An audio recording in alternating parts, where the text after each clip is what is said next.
Summer is right around the corner, and it is the perfect time to plan a Summer Olympics event for your youth ministry.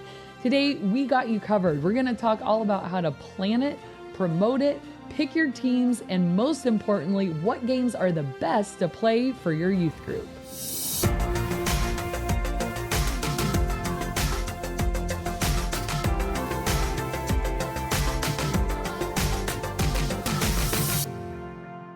Welcome to the Ministry Coach Podcast, where we bring you weekly tips and tactics to help you fast track the growth and health of your youth ministry. If this is the first time we're meeting, my name is Jeff Lascola, and this is Kristen Lascola. And today you're in for a treat because we have a brand new summerific episode for you where we are talking all about how to lead, launch, plan a Summer Olympics competition in your youth ministry. It is Olympic time. Yeah, this is an Olympic year. It's an Olympic year. It's going to be in Paris this year. Oh, I didn't know what you're Paris. Yeah. I didn't know Get cultured. Get cultured. Like, what's Paris? Paris. So in honor of the Olympics, you know, some people are like so excited and just love the Olympics. I have a friend like that and she looks forward to it every 4 years. Right. I was going to say every year. And it's like an event. Right. And so my guess is you have some students and some families like that. And summer could potentially be a little bit of a slump for youth ministry. Camp is a big deal and there's a lot of energy surrounding that. But doing another competition series like a Summer Olympics could keep that energy going. Yeah. And it could be really fun and exciting. And believe it or not, pretty easy. Yeah. Pretty easy to pull off because the theme is already pretty much done for you. So, you know, but even easy as it may be, I'm going to walk you through it today. So first of all, you got to promote it. Any good event comes with promotion. You got to talk about it and hype it up leading to the event. I think the ideal promotion window is about 3 weeks out, depending on the event. Camp is a different story. That's way longer. But for something like this, three weeks in advance. And so you want to have flyers if you do that, graphics for your live announcements. You want to be posting about it on your social media, announcing it to the students, emailing the parents about it. Have a little video promo. Oh, what do you know? There's tons of Olympic footage on YouTube, so feel free. Guess what? There's already a graphic. It's the Olympic rings. Bada bing, bada boom. Just put your dates and, you know, location on it, and you got a graphic. Easy. So you want to spend some time promoting and kind of hyping it up. The second step you want to do, if you're promoting it, kids want to know maybe what they win, right? My kids do anyways. Give me incentive to show up. Yeah, like the games are fun enough and it's going to be so hype and fun, but what is the prize, you know? And a plastic gold medal might not cut it, although you definitely want to order some of those. We have a lot of Amazon links for you to order some of these supplies. But what do they win? So depending on the size of your group and budget, that will determine what the winning team gets. So that could be something like, hey, we're going to summer camp. The team that wins is first in line at every meal. That costs you nothing. And that was a prize. And it's a good prize. I would love that. Yeah, really. I'm never first in line and I'm hungry. It could be an ice cream party. We do one of those, like the losing team serves the winning team an ice cream party. Or you don't have to do that. You could just get them a sweet ice cream party. At our kids' school, sometimes they'll do these VIP like glow parties. Yeah. And it's like food and glow and music and dancing. And that's a whole other event now you're talking about. Not hard. Well, if you have black lights, not hard to pull off.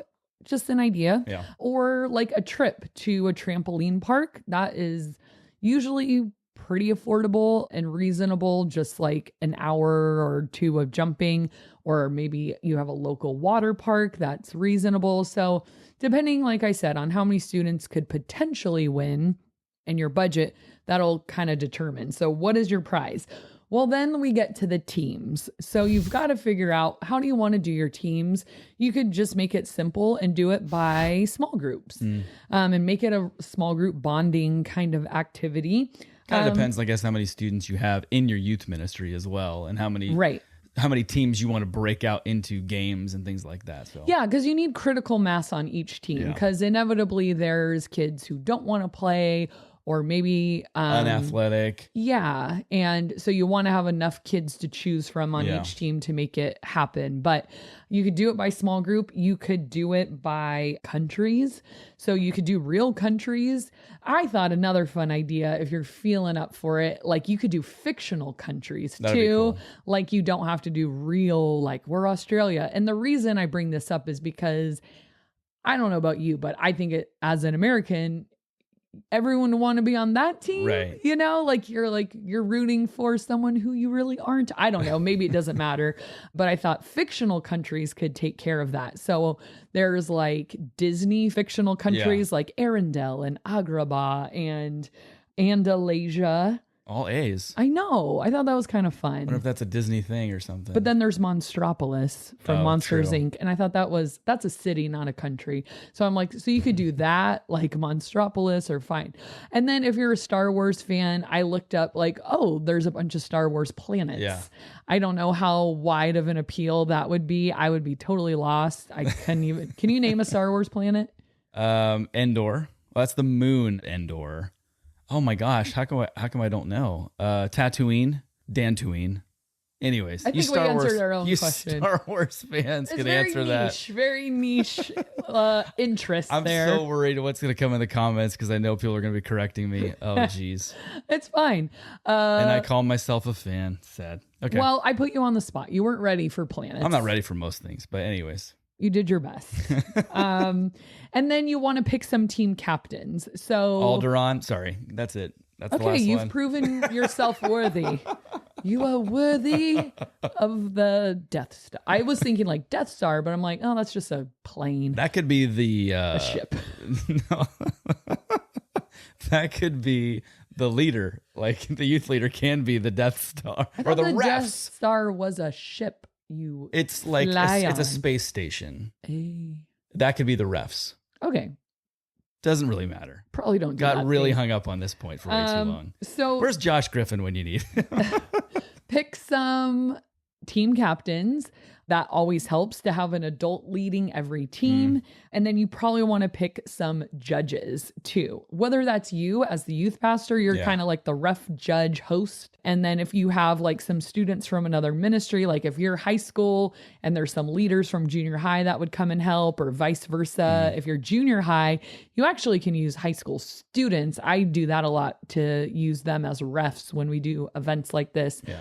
But and that's kind of cool too, is if as a transition from junior high moving into high school, they kind of get to know some of the high school that's a good point too. Yeah. And it's a great role they can do. That's not like I'm a small group leader, but it's like, this is totally a role you guys could do, right. You know, whatever you want to call them, judges, refs, whatever. So then you have those. And then after you have your teams, your team captains, your themes, you decide how many teams you need based on the size of your group. Then you want to think of how long is this thing going to go? Because the Olympics is more in days, like not in weeks, because it happens every single day. It's not like, all right, this week on the Olympics, it's like just a long series. Well, youth groups usually just meet once a week. So I was thinking, depending on like how into it your group is, like this could just be the summer thing, right. And every week is a competition. If you want to just make it kind of like an event and then be over 4 weeks, I think that's an entire month of competition, which I think is plenty. That's kind of where I would go, is just 4 weeks. But if you have more time to fill, do whatever you want. But you need to decide how long this thing is going to be. As you promote it, you need to tell them this is week 1 of competition, week 2, so they know when the winner will be announced and when the prize will be given and all of that kind of stuff. It can be standalone, but I feel like there's so much more anticipation when you kind of like hype it up, and then which country or planet or whatever is in the lead, you know, for next week, instead of it being like it was one day, we were on vacation, I missed it, game over, you know? as you're talking, the only thing I could see working in that instance would be this is your summer camp theme. So usually at summer camp, there's like a rec component where there's team competition at some point in the day, and those points accumulate throughout the week, and then there's a prize. So you could just copy and paste this right into your summer camp program.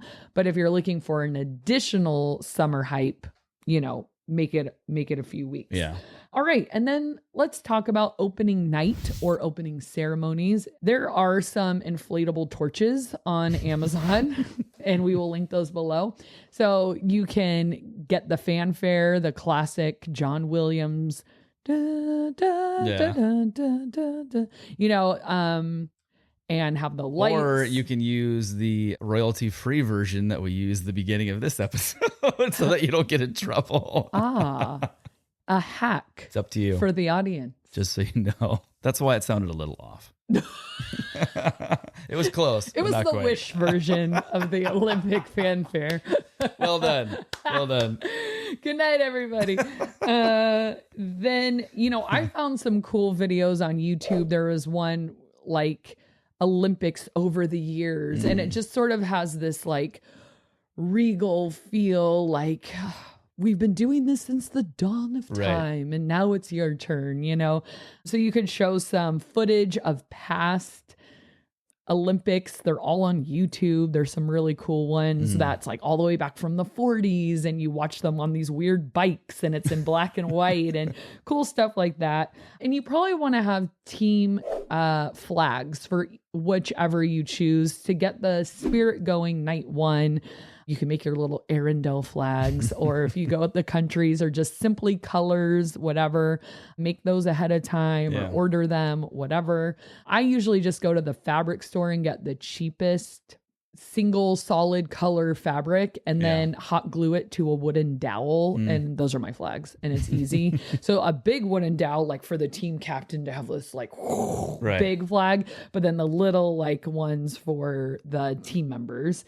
And so then you can introduce like the team captains and have them come up on stage and do a whole ceremony, introduce your judges, and kind of like get them hyped on, here's what you can win. And for the next 4 weeks, we're going to be doing this. I have a friend who's a woodworker, and he could probably make like a podium kind of thing. So if you have someone in your church or ministry that can make some kind of easy plywood podium, like go for it. I didn't find one on Amazon that I felt like could hold a real person. They were like cardboard, and I don't know what they were for, but I'm like, this is like a birthday cake topping or something. It was what is this, for ants? This is tiny. Need to be at least 3 times that size. I think you could do this without the podium. I just think that would be an extra fun little addition, for the end of every night to say who's in first, second, and third. They have really cheap medals on Amazon. There's actually a package that comes with the inflatable torches and the cheap medals that are bronze, silver, gold. So, you could shop and see, or you can get creative with the podium, like if you had crates or pallets or card. I used to always use copier paper boxes. I would just drag them out of the office, and our admin would get really mad, but I'm like, what do you want me to do? I have nothing else. So I would just use that for games, and the kids would stomp all over it and ruin the paper. That's probably why she was upset. Just the top layer. It's fine. All right. So then you have the opening ceremonies, and then you're ready for competition. So let's talk about a few games. There's a lot of games in the Summer Olympics, and you can look at the list. If you go to like the official Olympic website, it's actually really user-friendly, and they give a description of every game, the rules of every game, how to win, how they judge it. And it's very short little snippets. It's not like you're reading this whole like article on it. And so I chose the ones that I think would be most conducive to youth ministry. But if you want the list of all the games that we have with instructions email us at ministrycoachpodcast@gmail.com and just ask for Summer Olympic Games, and we'll send that over to you. So this is just like the preview version, I guess, of all the games that we have. Yeah, and I'll try to explain them quickly. A lot of them are self-explanatory. So number one is the torch relay. So they're actually going to do that this year in Paris, and they have all these runners just waiting at these different locations. So the first runner takes the torch and goes, and then finds their teammate at this location, passes them the torch, they go, finds their next teammate at their location. You can see where this is going. The first team to get back wins. So depending on where you're holding this, what your facility is like, you want to maybe draw a little map and put it on the screen and say, here's where your teammates will be. The first one to get the torch through all the runners and back here wins. And again, you want to keep points for everyone because with the Olympics, it's first, second, and third and all of that. So that is the torch relay. That can be kind of like the opening ceremony thing just to get them warmed up. Yeah. And it's very easy. You just have to run and pass the torch. And then number two, I think this one would be so fun to do like on the last night, maybe like a different location, because you're going to need a body of water. It's the Summer Olympics, right. So a lot of them have to do with swimming. So whether that's a pool or a lake, or if you're at camp, easy, because there's a body of water usually at every summer camp. And so a few of the swimming games competitions you could do is just a classic race like the breaststroke, or you could just say, I don't know, swim however you like and go. And then one is Ultimate Steel, the Bacon Inner Tube Edition. We play that every year at the river when we go to our camp. Basically, you number people on the team, and if their number is called, they have to swim out, grab the inner tube that's floating out there, and drag it back and be the first person to touch their cone back on the shore.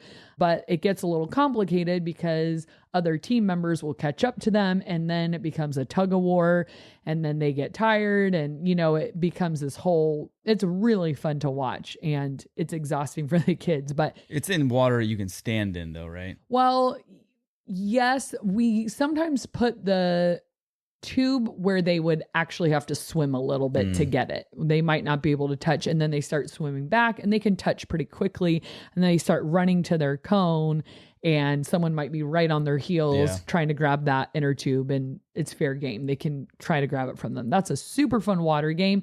Not necessarily part of the Olympics, but wrestling is part of the Olympics. So, it's similar to wrestling. Wrestling in the water over a tube.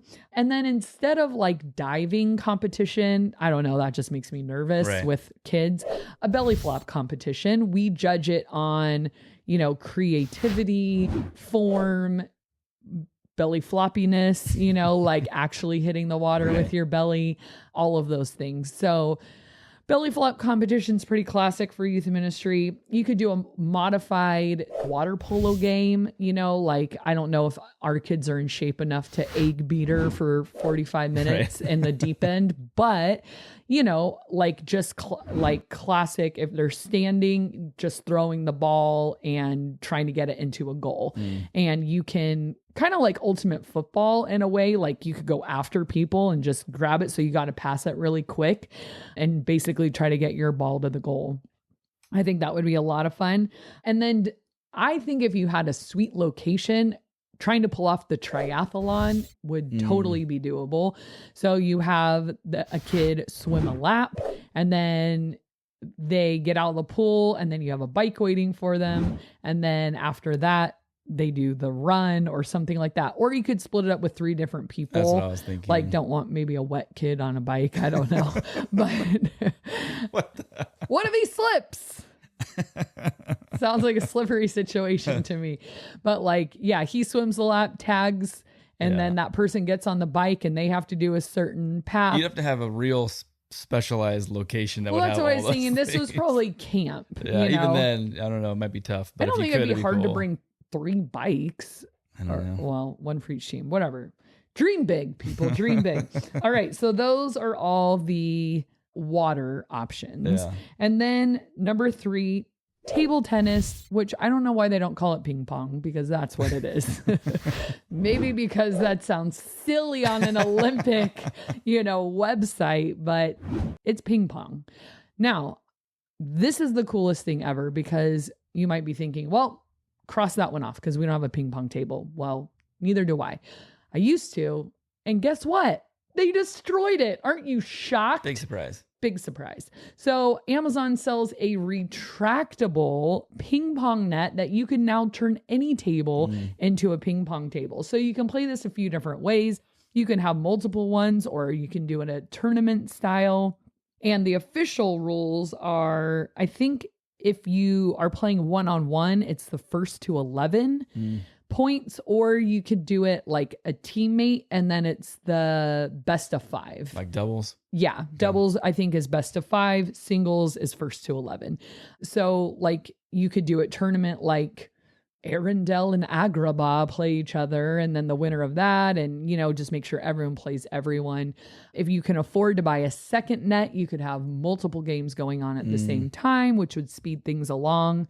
Totally up to you, but ping pong is super fun. And again, with all of these, how you create the atmosphere is going to be what makes it exciting or not. Are you playing fun music? Are there lights? Are the people cheering? Are you on the mic doing color commentary and, you know, all those things? Remember, the energy that's breathed into a game is by the people putting it on. Yeah. Like ping pong can be dull, or ping pong can be the most exciting thing in the world. Yeah. Speaking to that, I was in a foosball tournament one time, which sounds like, how is that even a thing? But you could actually add this to your Summer Olympics if you wanted, because it's like soccer. But people were gathered around like 5 or 6 layers deep watching people play foosball. It was intense. Like just the hype that was behind it. When someone would score, they'd go nuts. It was what was it that made it so exciting? It was just like an annual tournament up at this camp that they always did. And like I entered it, and the number 1 player I was playing, and I was up 3-0, best of 4. And then he went 4-0 and beat me. So anyways, that was my almost claim to fame. He was like the reigning champ. And then anyways. Dang. But it just goes to say, when people are bought in, and it's just like this excitement level. And I was going to say, if you need like an injection of that, I think a surefire way is get a couple of your leaders to play first. So like if they're like hamming it up and they've got their sweatband on and they're like stretching or dancing or hyping their crowd up and like, come on, their country. Yeah. And then the kids will catch on. They're like, I want to be that guy next. And so always have your leaders play. My leaders beg me to play. Like, what are we doing a leader round? Put me in. And I'm like, we ran out of time, because I always like to let the kids play first. My kids are so competitive. I usually don't need to pull that card. But if your kids aren't competitive and they're not catching the spirit of the game, then have a leader go versus a leader and have them just ham it up, you know. Then and we'll link that net below we'll link everything below. Everything's below. All right, volleyball. So Jeff brought up a good point earlier. A lot of people are bad at it. Right. I love volleyball. My leaders and I, that's what we do. We're doing that actually next month. We're having a leader night out at the volleyball courts. Everyone brings their favorite dip and or dessert, and we volleyball. There's nothing more fun than bump, set, spike volleyball with people who know what the heck they're doing. Get a good rally going. Oh, but then you so fun. Then you bring in, not always, but a lot of times you bring in youth ministry kids who've never played the sport. And it's like, serve in the net. Okay. Serve out of bounds. Okay. Someone go get it. It's a way to, who's going to get it? Yeah, it's just not fun. Well, okay. So if your kids, especially if you work with junior hires, I think high schoolers could probably get a rally going and play some pretty good volleyball. Junior hires, I would recommend maybe beach ball volleyball. I think that might be a little easier for them to play. So you could try that. And then the net that we're linking, it's meant for kids. So it is easier. It's not as high. I think that's the hard thing sometimes for them, is they like can't spike it that high or catch it. And so if you do beach ball and a lower net, it might be better. Beach balls are light, but the good news with them is they can't go so far, you know, and out of control, and it's always out of bounds. So this net, the thing I love about it is not only that it's smaller for kids, because we want them to feel successful, right? It's on a stand. And that's usually what keeps me from playing volleyball. It's like, well, what am I attaching this thing to? We have a parking lot outside. You know, you had poured cement in these like Home Depot buckets and then put a pole in it. Like 50 pounds each. Like, I can't carry that. So volleyball's usually out of the question. But with this one, you can put it anywhere. That's kind of like the ping pong thing. It's like, who has a giant ping pong table? You know, great. It duels as like a pickleball net too, doesn't it? The volleyball one? Yeah, I think it does. So that's another game you could add. You could do a pickleball tournament. That would be super fun. So wrestling, like I said, is one of the so let them wrestle. Summer Olympic Games. Just let them go at it for a while, you know, see what happens. I love doing arm wrestling. So bringing up people on the stage so everyone can see and hyping it up. And, you know, we have a ref there holding their arms. Like, we make everything feel so regulation. You know what I mean? It's youth ministry and it's silly and it's for an ice cream party. But, you know, when we get kids hyped, it's like, all right, is his arm off the table? Right. No. All right. Straighten up. All right. Nobody move. 3, 2, 1. Like, make it feel like, oh, this is legit. Yeah. Like, this is serious, guys. Right. Okay. And then lastly, I saved my favorite for last, rhythmic gymnastics. And I linked the ribbons below for you. And sky's the limit on this one. This is pure hilarity. Yeah. So each country, each team has got to choose a performer. And a song, right? You could either choose the song for them or they could choose their song. When I let kids choose songs for things like that, they need to be pre-selected, which is fine. You know, they could come up to me and say, can I do this one? And like, we do talent shows all the time, and they pick their own song. We just pre-approve it and give everyone a time limit. I think that would be very important for this. So like your best 30-second to 60-second performance. And this one you really are going to need judges for. I wouldn't say the host should be judging this. I think there should be like 3 judges in the back with paper and hold. I think the funnest part is when they hold up the like 8.5, 7.5. We do that for the belly flop competition. We give the judges, you know, the paper and pen or a whiteboard or whatever. Whiteboard. And they actually, we'll link those below too, but they sell those little, you can flip the card and put up a 9 or 9.5. Oh, that's like legit. I don't think they're that expensive too, but whenever possible, having those is always fun. I need to get those for summer camp. Are they waterproof? I think they're like a plastic vinyl kind of thing. Ooh, me need that. Because I'm always like, here, get in this inner tube with a piece of paper and write the scores down. So rhythmic gymnastics, I think, will just be a hoot. It will be a great spectator sport. And I think would be kind of a fun last night thing of just like go out with a bang. So like I said, there's more than just these games. And as we're talking, you might be eliminating ones based on supplies or setting or whatever.